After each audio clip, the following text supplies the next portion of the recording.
Okay, it's been a while since I've done a QSP review, so why not make it today? You know, tomorrow may have other things to do.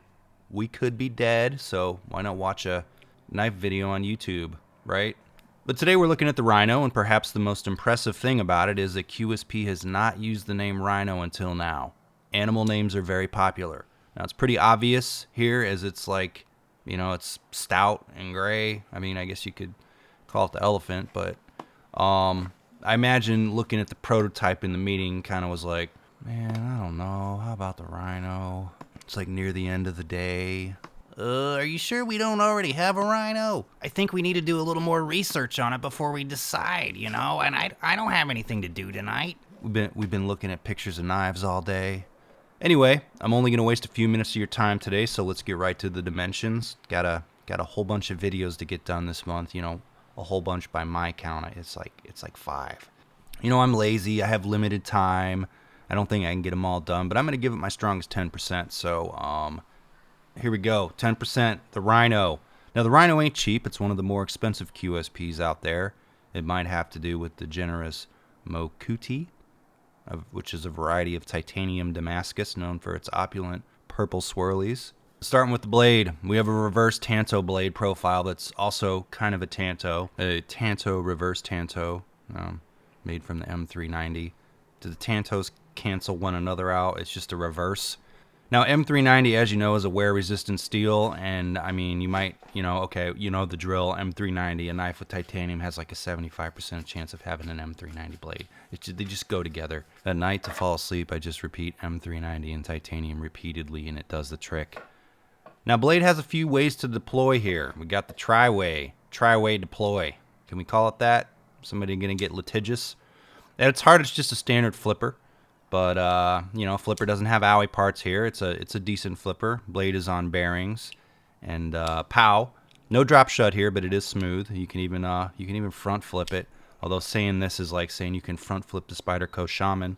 Sure, you can do it. It's probably the worst way to do it, but people are going to tell you under the video if you forget it. You can front flip the Shaman. It's a front flipper, right? You can also middle finger flick the Rhino groove, or can we call it the Rhino shoot?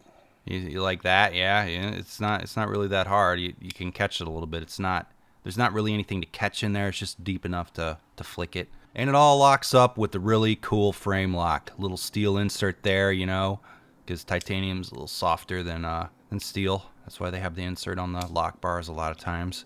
It's a stout lock bar, but it only requires a little bit of force to disengage. No stick, inoffensive. It's a lock bar. Backing out to the whole knife, it's fairly hotspot free. And it's well finished.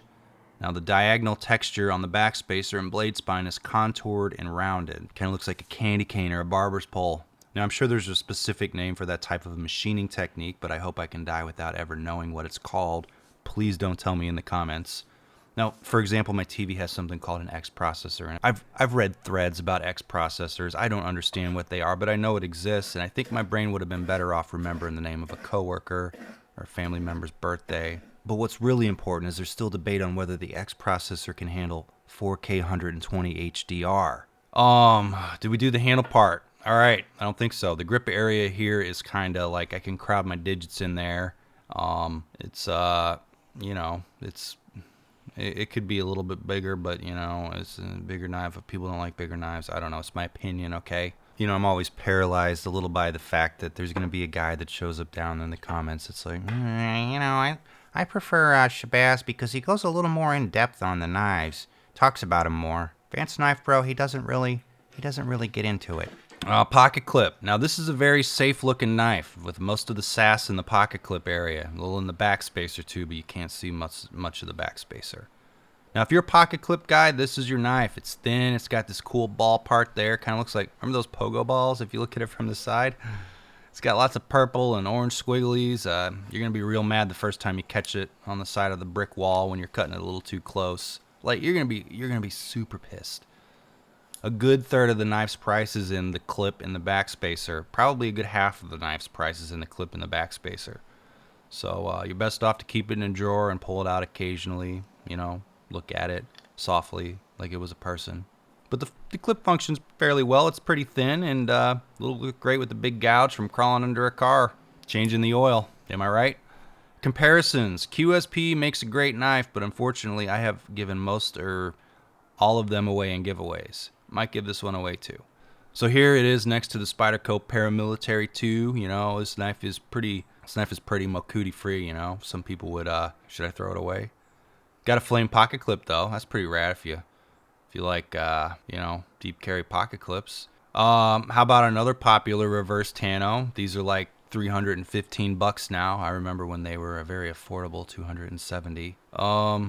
All right, how about one more? How about a surprise, the proto of the channel knife? It's like a little bit of merch for you. Don't know when it's going to be available. Maybe sometime this year, you know. A few revisions are being made here, so this isn't the final. I'm going to reorient the shield and, you know, got to fix a bottle opener, a little part of it. Opens well, it just needs to sit a little lower when it's closed. That about does it. QSP made a knife. It's called the Rhino, and asked me if I wanted to make a video of it, and I fulfilled my obligation. So thanks to them. If you're interested in this knife, there's some links below the video you can check out.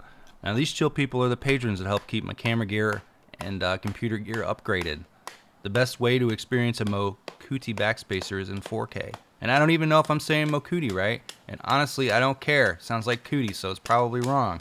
We're gonna throw on some tacked on batoning here. Haven't done this in a while, and we call this a knife video, a knife review, a knife overview. Some people have been calling commercials lately. I don't, whatever makes you happy. Thanks for watching.